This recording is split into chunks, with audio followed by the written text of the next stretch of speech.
In this part, we are going to study about moving coil galvanometer. So, moving coil galvanometer forms the basis of ammeters and voltmeter. तो इसका basic principle क्या होता है कि there is, जैसे यहाँ पर नज़र में आ रहा है, so there is a iron core, एक सॉफ्ट आयरन का कोर है, एक सिलेंडर के जैसा है, मतलब cylinder will look like this. ऐसे यदि 3D में देखेंगे तो सिलेंडर लुक्स लाइक दिस, ऐसे वो सॉफ्ट आयरन की कोर है. और उसके ऊपर क्या हुआ, यहाँ पर ये जो दिख रहा है ये कॉइल्स वाइंड की गई, मतलब वायर को लपेट दिया गया है. माने यहाँ से देखोगे तो इट्स लाइक दिस 3D में, ऐसे पीछे से जाएगा, फिर यूं इस तरह से एक रेक्टेंगुलर शेप में क्या होगा, इसी के इस तरह से पूरा लपेटा हुआ है यहाँ पर वायर लाइक दिस. ठीक है. So this is how the wire has been wound around the core. If I label here, this is the soft iron core, soft iron core, and ये जो ग्रीन में मेंशन है, these are the coils. तो ये कई बार लपेटा रहेगा. So there will be n number of turns. तो इसी को यदि मैं टॉप से देखता हूँ, यदि मैं इसको टॉप से देखूंगा तो टॉप व्यू कैसा नजर में आएगा. टॉप व्यू में I will be getting rectangular shaped coil. ऐसी रेक्टेंगुलर शेप मेरे को करंट कैरिंग कॉइल मिलेगी इस तरह से, जिसमें क्या रहेंगे, n टर्न्स होंगे. n turns is there and every wire में कुछ करंट चलने वाला है, दैट करंट इज I, है ना. इस तरह से I करंट इसमें चलेगा. तो अभी ये जो हमको यहाँ से दिख रहा है ये इसका साइड व्यू है. तो लेट अस से कि ये जो इसके एंड्स हैं, है ना, यहाँ पर जो ये एंड इसके हो गए ABCD. तो हम लोग क्या देख रहे हैं, लेट अस से ये जो दिख रहा है हमको यहाँ पर, this is the end AB, ये जो हो गया B हो गया, फिर वो अंदर चला गया, फिर वहां से इस तरह से इसमें करंट चल रहा है. Now as we know that कि when a current carrying coil is placed in magnetic field it experiences torque. Current carrying coil placed in magnetic field experiences torque. तो इसमें हम लोग देख सकते हैं यहाँ पर कि ये जो करंट है, करंट यहाँ पर कहाँ से आ रहा है, A से B जा रहा है. So this is the direction of current. ठीक है. तो वो फॉर्मूला क्या होता है, फॉर्मूला होता है टॉर्क का. टॉर्क इज गिवन बाय, क्या होता है यदि आपको याद है, बोलो क्या होता है, इट इज M, है ना, M क्रॉस B. तो यहाँ पर M क्या है, M is the magnetic moment, and B क्या है, B is the magnetic field in which the loop has been kept. अभी मैग्नेटिक मोमेंट का मतलब क्या होता है, मैग्नेटिक मोमेंट हम लोग ऐसे निकालते हैं, हर करंट कैरिंग लूप के लिए मैग्नेटिक मोमेंट हम लोग निकाल सकते हैं. It is given by NIA. अभी N क्या है, नंबर ऑफ टर्न्स, है ना, ये हो जाएगा number of turns. I is current in each wire and A is what, A is area of the loop, area of loop. तो इस तरह से हमें मैग्नेटिक मोमेंट मिलता है. और डायरेक्शन ऑफ मैग्नेटिक मोमेंट क्या होता है, यदि यहां से देखें, टॉप व्यू को देखेंगे, so if current is flowing here in anti clockwise manner then the magnetic moment can be drawn, है ना, वो प्लेन से बाहर निकलेगा. Magnetic moment vector will be coming out of the plane of paper. तो ये तो ऐसा हो गया. तो मतलब इस डायग्राम में देखेंगे तो हम लोग क्या बोल सकते हैं, किस डायरेक्शन में है magnetic moment. Magnetic moment actually इस डायरेक्शन में है, लाइक दिस. ऐसा हम लोग क्यों बोल रहे हैं, बिकॉज टॉप से देखोगे तो A से B, A टू B के बीच में क्या होना, परपेंडिकुलर ड्रॉ कर सकते हैं हम लोग. A से B के बीच में परपेंडिकुलर इस लोकेशन पर यहाँ दिख रहा है, ये इधर, क्योंकि यहाँ पर इसको प्लेन के परपेंडिकुलर होना पड़ेगा. तो ये प्लेन का साइड व्यू है, तो इस तरह से ये प्लेन हो गई, तो उसके परपेंडिकुलर तो ये डायरेक्शन होता है. नाउ क्वेश्चन में राइज, क्योंकि ऊपर भी तो हो सकता था, नीचे भी तो हो सकता है, ऐसे भी तो यहाँ पर भी तो हो सकता था. ये हम लोगों ने क्यों ड्रॉ नहीं किया. तो इसको हम लोग 3D में इमेजिन करेंगे तो आप कई लोग आंसर दे पाएंगे. But if you are finding it difficult to imagine in 3D, you can think like this, कि यदि क्या हो, आप यहाँ पर खड़े होकर के इसको देखो, यहाँ पर standing here you look at it, आप इसको फेस करके देखोगे तो इस वायर के टूवर्ड्स लेफ्ट में आपको A मिलेगा और टूवर्ड्स राइट में आपको क्या मिलेगा, B मिलेगा. तो same thing if I do here, यहाँ पर मैं देखता हूं तो मैं ऐसे देखूंगा, इस तरह से, है ना, मैं इसको देख रहा हूं. तो क्या होगा, लेफ्ट में क्या मिला है A और राइट में क्या मिला है B. लेफ्ट में है, राइट में B है, और उसके बीच में ऊपर से यहाँ पर ये क्या है, मैग्नेटिक मोमेंट है. इस तरह से हम लोग इमेजिन कर सकते हैं. ठीक है. So this is how magnetic moment will be. You can also apply right hand finger curl rule भी लगा सकते हो.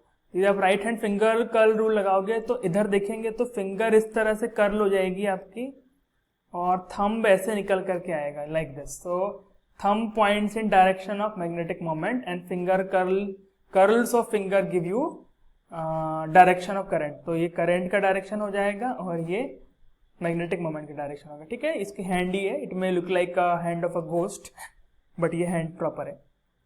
तो अभी दो बात हमने क्लियर कर ली कि ओके ये लूप इस तरह से है, लूप के परपेंडिकुलर मैग्नेटिक मोमेंट है और साइड व्यू में इस तरह से दिखेगा। पूरा मैग्नेटिज्म में इमेजिनेशन बहुत ज़्यादा होता है, इसलिए आपको बहुत प्रैक्टिस करना है इसको। ठीक है, यदि इमेजिन नहीं कर रहे हो तो आसपास कुछ ऑब्जेक्ट्स को लेकर के थिंक अबाउट दैट, है ना, इस तरह से, तो आपको समझ में आ जाएगा। ओके, अभी बात मैग्नेटिक फील्ड की। अभी मैग्नेटिक फील्ड क्या ली जाए? If we observe here all the field lines are like radial. ये जो आयरन कोर है इससे रेडियली मैग्नेटिक फील्ड लाइन घुस रही है। देखो इस तरह से हर जगह से रेडियली इसमें एंटर कर रही है। और ये है क्या चीज? This is soft iron. ये जो है परमानेंट मैग्नेट है। सॉफ्ट आयरन तो बीच वाला है, और ये जो आसपास दिख रहे हैं ब्लू में, ये आपका जो स्टोन्स में मैग्नेट्स मिलता है ना, नॉर्थ साउथ मैग्नेट, ये उस तरह का मैग्नेट्स है।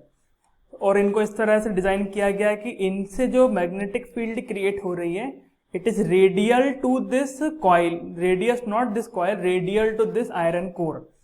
अभी एज ए रिजल्ट क्या हो गया कि देखो ये जो फील्ड लाइंस हैं, these all field line will cut through the empty space within the coil. तो ये जो कॉइल के बीच में जो एम्प्टी स्पेस उसमें निकल के जाएंगे। अभी कॉइल पर जो टॉर्क लगती है, it is why it happens, it is because कि कुछ इसके आर्म्स पर फोर्स लगता है ना। तो इसके इन आर्म्स पर कुछ फोर्स लगेगा, they give rise to actually the magnet torque. So बीच में जाने वाली फील्ड लाइन तो किसी वायर को एक्चुअली पास कर नहीं रही, so they do not give any torque to these any of these arms. तो वही मैग्नेटिक फील्ड टॉर्क देगी जो इन आर्म्स में से, ये चारों आर्म्स में से या किसी दो आर्म्स में से पास करें।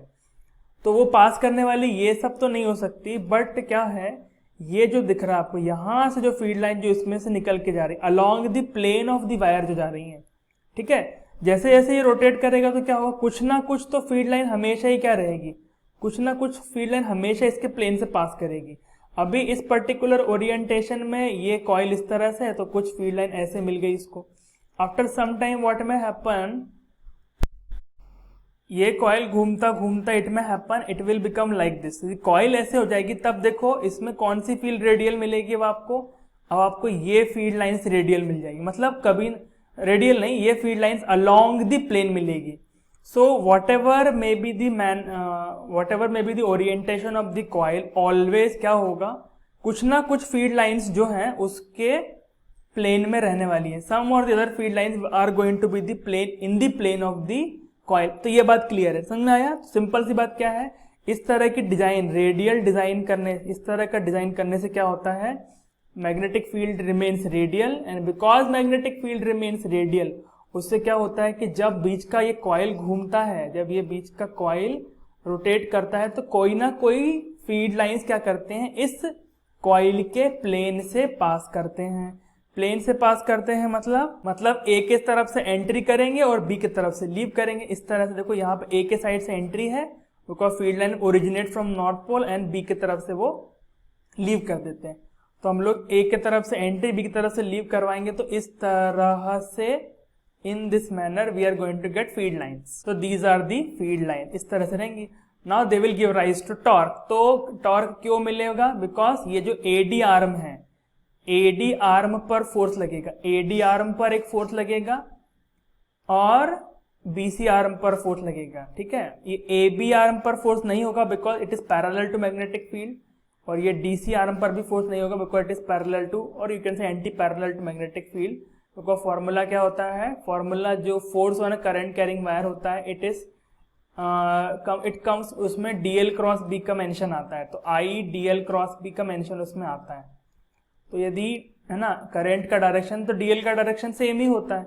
यदि करंट का डायरेक्शन और magnetic field direction if they are parallel और whether they are anti parallel, उस केस में फोर्स जीरो हो जाएगा। तो ये जो ए बी आर्म है और ये जो डीसी आर्म है, इन दोनों सेगमेंट पर फोर्स ही नहीं लगेगा, और ये जो आपका क्या बोल सकते हैं एडी, इस पर एक फोर्स लगेगा और बीसी इस पर एक फोर्स लगेगा। So that I am not going in detail of all that we have already discussed. यहाँ पर सिंपली हम लोग ये बोल सकते हैं कि टॉर्क का डायरेक्शन क्या हो जाएगा, torque will be M cross B. हम लोग इसको मैग्नेटिक मोमेंट के टर्म्स में बोलेंगे।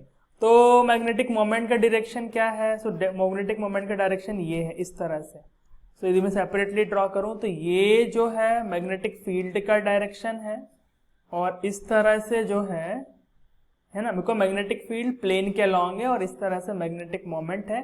सो टॉर्क किस तरह से सेंस ऑफ रोटेशन देगा?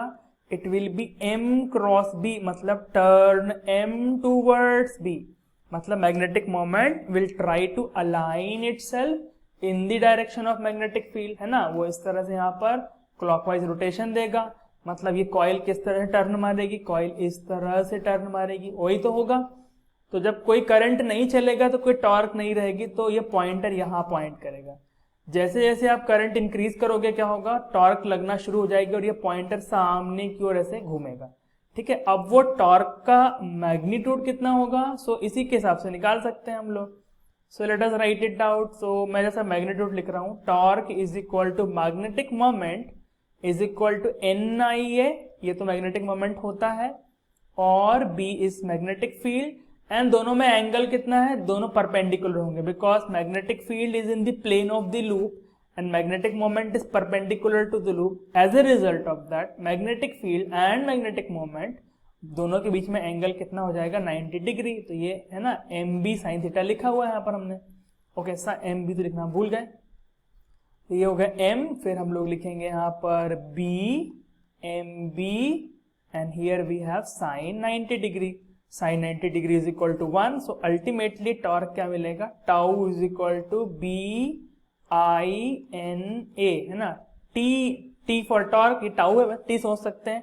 Tau is equal to BINA, तेरे बिना, टाउ इस तरह से आप इसको मेमोराइज करके रख सकते हो, ठीक है। तो तेरे बिना ये घूमेगा नहीं, है ना, इसलिए टॉर्क इसमें जरूरी है। तो T tau is equal to बीना। तो यहाँ से क्या देखने में आ रहा है आपको समझ में कि भाई जो ये टॉर्क है, अभी एक और बात ध्यान देना है यहाँ पर कि यहाँ पर एक स्पाइरल सा स्प्रिंग नजर में आ रहा है ना। यहाँ पर we can see there is a spiral shaped spring. तो क्या होता है, जैसे ही देखो इधर पर ऐसा है, ये स्प्रिंग का जो है, spring has been kept like this, इस तरह से उसको लगाया गया है स्प्रिंग को। अभी क्या होगा, पॉइंटर ऑफ जो ये आपका कॉइल रहेगा, pointer of coil will have a tendency और will actually turn in this manner, वो इस तरह से क्लॉकवाइज मैनर में टर्न करेगा। बट जैसे ये टर्न करेगा, ये स्प्रिंग जो यहाँ पर जो स्प्रिंग है, स्प्रिंग ये टाइट हो जाएगी और ये स्प्रिंग इसको अपोज करने के लिए एक रिवर्स टॉर्क लगाएगी ऐसे। तो एक पर्टिकुलर सिचुएशन में क्या आएगा, ये बैलेंस हो जाएगा। जब ये बैलेंस हो जाएगा, so torque due to magnetic field will be balanced by torque due to spring, है ना, और इक्विलिब्रियम पोजीशन में बैलेंस करेंगे। और ये स्प्रिंग कितना टॉर्क देता है, the torque given by spring is K into five. जैसे हम लिखते हैं ना स्प्रिंग फोर्स, लीनियर में हम लोग बोलते हैं spring force is equal to KX, minus में छोड़ दे रहा हूं बिकॉज वो रिस्टोरिंग है, जस्ट मैग्नीट्यूड की मैं बात कर रहा हूं। तो F is equal to KX, है ना, this is how the magnitude of spring force is, where F we can say is directly proportional to X। Similarly angular जो होता है, इस तरह का स्प्रिंग क्या करेगा, ये K5 का अमाउंट का इस पर टॉर्क देगा। तो ये K5 is the torque because of spring and this is equal to magnetic torque, मतलब वो कितना मिल रहा है, BINA is torque due to magnetic field and K5 is the torque because of spring, and equilibrium में दोनों balance कर जाएंगे। तो यहाँ पर क्या मिलेगा हमको, एक फाइनली इक्विलिब्रियम एंगल मिलेगा phi. So phi we can say कि जो भी इसमें डिफ्लेक्शन होता है, phi is given by B magnetic field N into area by K, BNAK into I। ऐसा क्यों लिखा हम लोगों ने, प्रोपोर्शनलिटी समझाने के लिए कि यहां से क्या दिख रहा है, मैग्नेटिक फील्ड कांस्टेंट है, नंबर ऑफ टर्न्स कांस्टेंट है, एरिया ऑफ लूप कांस्टेंट है, K इज सम कांस्टेंट जो कि स्प्रिंग पर डिपेंड करेगा। जितना स्प्रिंग ये टाइट होगा उतना ज्यादा K हो जाएगा, जस्ट लाइक स्प्रिंग कांस्टेंट। अभी क्या होगा, यदि हम लोग वायर में करंट चेंज करेंगे तो ये सब तो कोई चेंज नहीं होगा, तो वायर में करंट चेंज होगा तो उसी प्रोपोर्शन में थीटा चेंज, ये फाई चेंज होगा, डिफ्लेक्शन चेंज होगा। So this is the deflection, है ना, deflection of the needle. Okay, तो वी कैन से कि phi deflection in the needle is directly proportional to I। So this is the basic working principle behind the galvanometer कि जितना ज़्यादा आप current pass करोगे उतना ज़्यादा डिफ्लेक्शन शो करेगा। तो जीरो करंट होगा तो आप यहाँ पर जीरो लिख देना।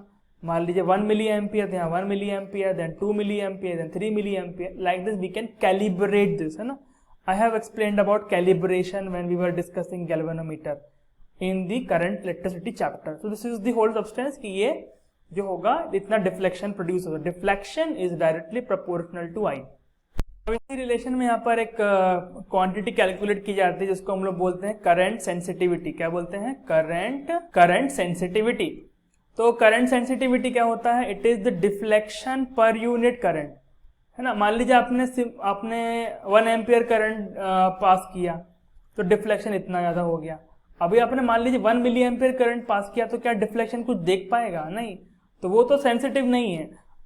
सेंसिटिव गैल्वेनोमीटर क्या है? जो छोटे से छोटे करंट का भी आपको डिफ्लेक्शन दिखा दे, माने हल्के से करंट के चेंज में वो बड़ा एंगुलर डिस्प्लेसमेंट दे दे, है ना। Even for a small change if it shows large angular displacement then you can easily read, you can easily notice कि कुछ चेंज हुआ है ना। यदि मान लीजिए आपका गैल्वेनोमीटर सेंसिटिव नहीं है तो क्या होगा?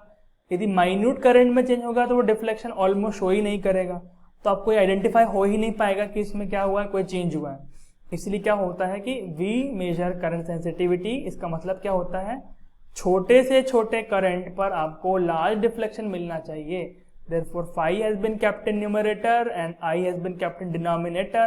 So phi by I के रेशो को ही हम लोग क्या बोलते हैं? Current sensitivity. तो ऊपर के फॉर्मूले से हम लोग क्या बोल सकते हैं? वी कैन टेक phi और यहां से आप I इसको डिनोमिनेटर में ले आओ तो क्या मिल जाएगा? It will be equal to BNA by K। मतलब current sensitivity depends upon magnetic field, number of turns, area and K। अभी इसमें एक क्वेश्चन पूछा जाता है कि what is the best way to increase the current sensitivity. Now magnetic field change करना, you can think, आप सोचो पहले कैसे चेंज कर सकते हैं। हमें क्या करना? करंट सेंसिटिविटी को इंक्रीज करना है। So if I want to increase current sensitivity, क्या करना चाहिए? इनमें से क्या मैं चेंज करूँगी करंट सेंसिटिविटी इजीली चेंज हो जाए? So the answer is that कि करंट सेंसिटिविटी को इजीली चेंज करने के लिए देखिए, स्प्रिंग के साथ हम लोग ज्यादा कुछ कर नहीं सकते बिकॉज स्प्रिंग का आप कैसे कांस्टेंट वेरी इजीली नहीं कर पाओगे। एरिया भी ज्यादा कुछ चेंज करने का कोई लॉजिक नहीं है, बहुत बड़ा बनाने से हो जाएगा, बट अभी गैल्वेनोमीटर को बड़ा बनाने से तो कोई फायदा नहीं है। मैग्नेटिक फील्ड पर भी हम लोग ज्यादा कुछ नहीं कर सकते because we are using permanent magnet. अब वो स्टोन में जो मैग्नेट है, मैग्नेटिज्म है, वो तो हो, उसमें हम क्या कर सकते हैं। सो द बेस्ट थिंग जो हम लोग इजीली मैनिपुलेट यहाँ पर कर सकते हैं वो है नंबर ऑफ टर्न्स। सबसे इजीएस्ट तरीका है, क्योंकि वायर को कितना ही लपेट दो तो सबसे इजी बात है ना। इसलिए करंट सेंसिटिविटी को इंक्रीज करने के लिए बेस्ट तरीका है कि नंबर ऑफ टर्न्स बढ़ा दो। So the best way to increase the current sensitivity is to increase the number of turns, है ना, is to increase the number of turns. You can repeat this statement, ये कई बार पूछा जाता है, board में ही पूछते हैं। So the best way to increase the current sensitivity is to increase the number of turn. बाकी कुछ पैरामीटर्स को चेंज करना, मतलब मैग्नेटिक फील्ड को, एरिया को, स्प्रिंग कांस्टेंट को चेंज करना इतना इजी नहीं है, बट इजीली कंट्रोल हम लोग करंट सेंसिटिविटी के लिए नंबर ऑफ टर्न्स को कर सकते हैं। इसके बाद दूसरा एक इसमें आपका टर्म होता है वोल्टेज सेंसिटिविटी।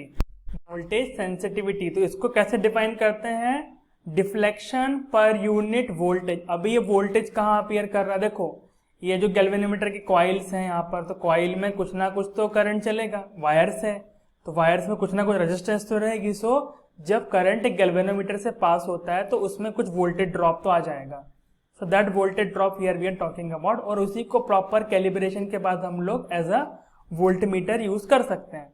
तो वही बात हो गई यहाँ पर। तो अभी हम लोग इसके लिए लिखते हैं, सो इसको फर्दर सिंप्लीफाई करके क्या लिख सकते हैं हम लोग?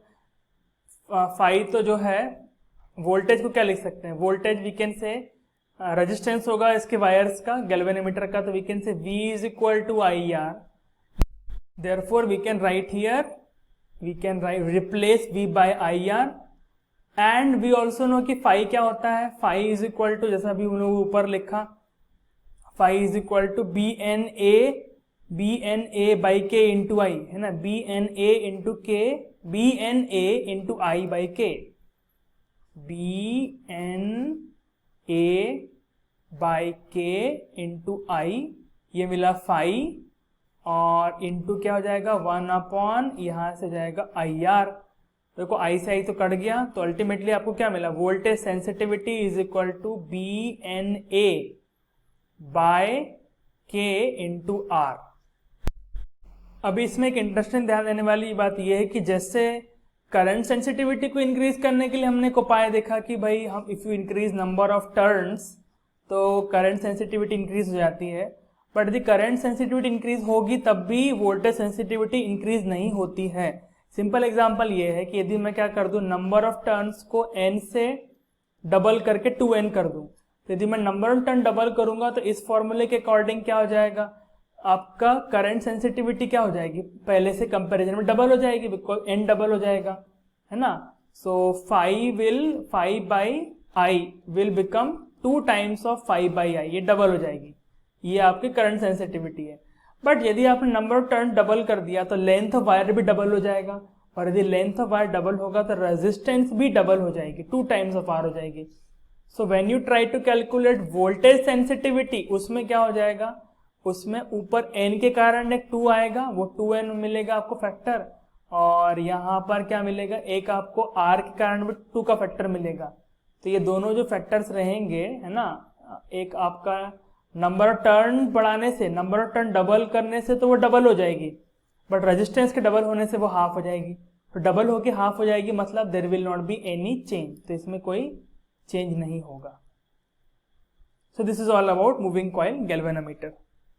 This is very important topic for CBSE board. CBSE board में ये लॉन्ग आंसर टाइप क्वेश्चन में ये पूछा जाता है, और एक और ये बार बार पूछते हैं कि why is it made radial, why is the field line made radial.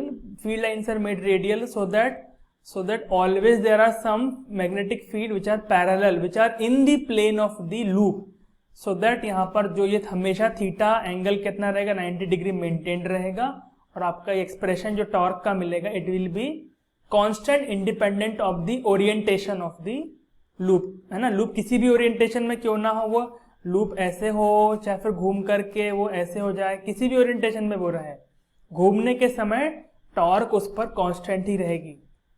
So this is why it is kept radial.